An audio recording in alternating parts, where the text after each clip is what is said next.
بسم اللہ الرحمن الرحیم۔ شب برات کے 12 رکعت نفل کا طریقہ۔ اللہ پاک کو یہ نماز بہت پسند ہے۔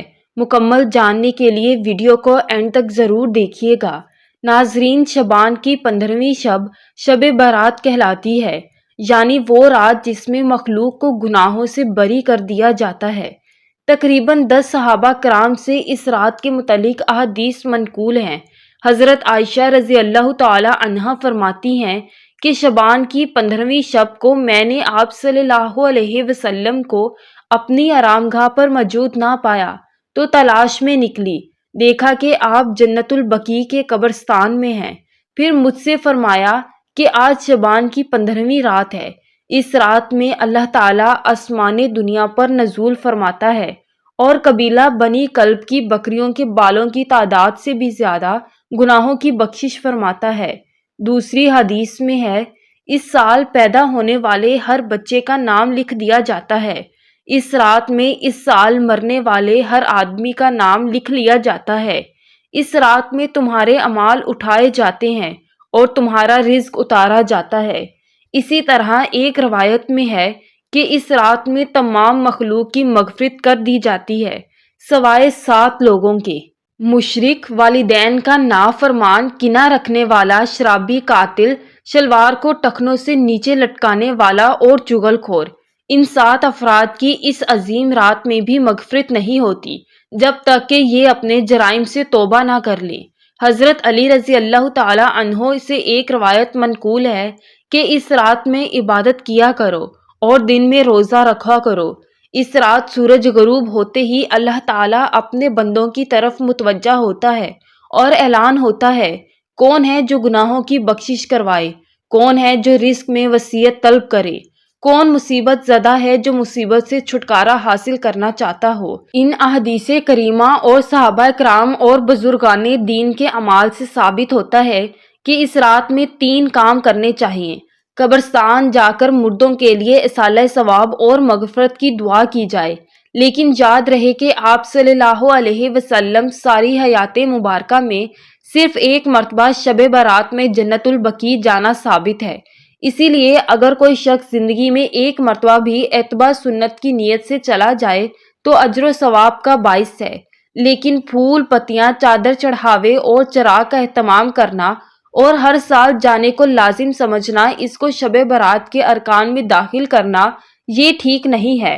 جو چیز آپ صلی اللہ علیہ وسلم سے جس درجے میں ثابت ہے اس کو اسی درجہ میں رکھنا چاہیے۔ اس رات میں نوافل، تلاوت و ذکر، اذکار کا اہتمام کرنا۔ اس بارے میں یہ واضح رہے کہ نفل ایک ایسی عبادت ہے جس میں تنہائی مطلوب ہے، یہ خلوت کی عبادت ہے، اس کے ذریعے انسان اللہ کا قرب حاصل کرتا ہے، لہٰذا نوافل وغیرہ تنہائی میں اپنے گھر میں ادا کر کے اس موقع کو غنیمت جانیں۔ نوافل کی جماعت اور مخصوص طریقہ اپنانا درست نہیں ہے۔ یہ فضیلت والی راتیں ہیں، شور و غل اور میلے اجتماع منعقد کرنے کی راتیں نہیں ہیں، بلکہ گوشہ تنہائی میں بیٹھ کر اللہ سے تعلقات استوار کر کے قیمتی لمحات ہیں، ان کو ضائع ہونے سے بچائیں۔ دن میں روزہ رکھنا بھی مستحب ہے۔ ایک تو اس بارے میں حضرت علی رضی اللہ تعالی عنہ کی روایت ہے اور دوسرا آپ صلی اللہ علیہ وسلم ہر ماہ ایام بیض کے روزوں کا اہتمام فرماتے تھے، لہٰذا اس نیت سے روزہ رکھا جائے تو اجر و ثواب ہوگا۔ باقی اس رات میں پٹاخے بجانا، آتش بازی کرنا اور حلوے کی رسم کا اہتمام کرنا، یہ سب خرافات اور اسراف میں شامل ہیں۔ شیطان ان فضولیات میں انسان کو مشغول کر کے اللہ کی مغفرت اور عبادت سے محروم کر دینا چاہتا ہے، اور یہی شیطان کا اصل مقصد ہے۔ شب برات جہاں ہم دیگر نوافل کا اہتمام کرتے ہیں، بہت سارے نفل نماز پڑھتے ہیں، آپ سے میری گزارش ہے کہ شب برات یہ 12 رکعت نماز نفل آپ ضرور پڑھیے گا۔ اس نماز کے پڑھنے کی بہت زیادہ فضیلت ہے اور اللہ تعالیٰ کو یہ نماز بہت زیادہ پسند ہے۔ اس نماز کی فضیلت کے بارے میں آپ صلی اللہ علیہ وسلم نے ارشاد فرمایا، یہ فرض نمازوں کے بعد نفل نماز میں سب سے افضل نفل نماز ہے، یہ آپ شب برات والی رات آپ ضرور ادا کیجیے گا۔ اس کے پڑھنے کی بہت زیادہ فضیلت ہے، اس رات یہ نوافل آپ ضرور پڑھیے گا۔ اس نماز کے پڑھنے کا طریقہ کیا ہے، نیت کیسے کریں گے، اس نماز کا وقت کب شروع ہوتا ہے، کب ختم ہوتا ہے، مکمل طریقہ آپ لوگوں کے ساتھ شیئر کرنے جا رہے ہیں۔ اس نماز کا وقت کب شروع ہوتا ہے اور کب ختم ہوتا ہے، تو اس حوالے سے جان لیجئے کہ عشاء کے فرض ادا کرنے کے بعد سے لے کر صبح طلوع فجر ہونے سے پہلے تک، یعنی سحری کا وقت ختم ہونے تک اس نماز کا وقت رہتا ہے۔ اس پوری رات میں آپ کسی بھی وقت یہ نماز ادا کر سکتے ہیں، یعنی عشاء کی نماز ادا کرنے کے بعد جیسے ہی آپ نے فرض پڑھ لیے تو اس کا وقت شروع ہو گیا۔ اب آپ کبھی بھی کسی بھی رات کے حصے میں اس نماز کو پڑھ سکتے ہیں۔ صبح سحری کا وقت ختم ہونے تک اس نماز کا وقت رہتا ہے، اور اس نماز کو ادا کرنے کا جو افضل وقت ہے وہ صبح سحری کا وقت ہے۔ اس وقت میں یہ نوافل ادا کیے جائیں۔ اب رہا یہ مسئلہ کہ اس نماز کے پڑھنے کا طریقہ کیا ہے، کون سی صورتیں پڑھیں گے۔ کوئی خاص صورتیں ہیں ایسا بالکل نہیں ہے۔ ویسے تو اس نماز کو پڑھنے کے بہت سارے طریقے ہیں، لیکن آسان طریقہ آپ کو بتاتے چلے کہ 2 رکعت کر کے 12 رکعتیں پڑھیں گے آپ، یعنی 2 رکعت پڑھی پھر سلام پھیر دیا، پھر 2 رکعت کی نیت کریں گے، پھر سلام پھیریں گے۔ 2 رکعتوں کے بعد اسی طرح ہم نے 12 رکعتیں پڑھنی ہیں، اور یہ نفل نماز ہے، اور اس کے پڑھنے کا طریقہ کوئی خاص نہیں ہے۔ آپ نماز شروع کریں گے، تکبیر تحریمہ کہہ کر اللہ اکبر کہتے ہوئے ہاتھ باندھ لیں۔ سب سے پہلے ثنا پڑھیں، اس کے بعد سورت فاتحہ کی تلاوت کریں، پھر جو بھی آپ کو سورت آتی ہے، جو بھی سورت آپ کو یاد ہے وہ آپ سورت تلاوت کریں۔ مثال کے طور پر آپ کو سورت کوثر یاد ہے تو آپ یہ سورت پڑھ سکتے ہیں، یا اسی طرح سورت اخلاص ہے، اس کی بھی تلاوت آپ کر سکتے ہیں۔ جو بھی آپ کو قرآن مجید کا حصہ یاد ہے یا جو بھی سورت آپ کو آتی ہے وہ آپ تلاوت کر سکتے ہیں۔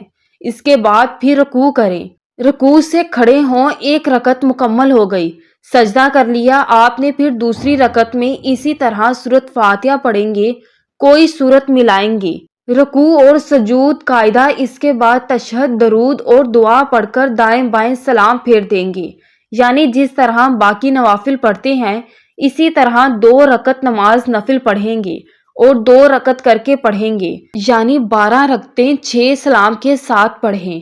اور اس نماز کی نیت کیسے کریں گے؟ نیت دیکھیں، اصل دل کا ارادہ ہے۔ نیت اس طرح کریں گے کہ میں نے نیت کی 2 رکعت نماز نفل تہجد کے واسطے اللہ تعالیٰ کے منہ میرا کعبہ شریف کی طرف، یعنی یہ تہجد کے نوافل ہیں تو تہجد کے نوافل کی نیت کریں گے۔ اگر دل میں ارادہ کر لیں تب بھی بہتر ہے، کوئی حرج نہیں، نیت ہو جائے گی بلکہ درست ہے۔ لیکن اگر زبان سے الفاظ ادا کرنا چاہیں تب بھی کوئی حرج نہیں، کر سکتے ہیں۔ مستحب ہے زبان سے نیت کے الفاظ ادا کرنا، تو اس طریقے سے یہ 12 رکعتیں آپ ادا کریں۔ اس نماز کے پڑھنے کی بہت زیادہ فضیلت ہے۔ آپ صلی اللہ علیہ وسلم نے ارشاد فرمایا، فرض نمازوں کے بعد نوافل میں سب سے افضل نوافل تہجد کے نوافل ہیں، تو اسی لیے اس رات میں ان نوافل کا اہتمام بھی آپ کے لیے ضروری ہے۔ اور بہتر اور افضل وقت وہ رات کا آخری حصہ ہے۔ رات کے آخری حصے میں اس نماز کو آپ ادا کریں۔ مجھے اپنی دعاؤں میں ضرور یاد رکھیے گا۔ دعا ہے کہ اللہ تعالی ہم سب کو نیک عمل کرنے کی توفیق عطا فرمائے، آمین۔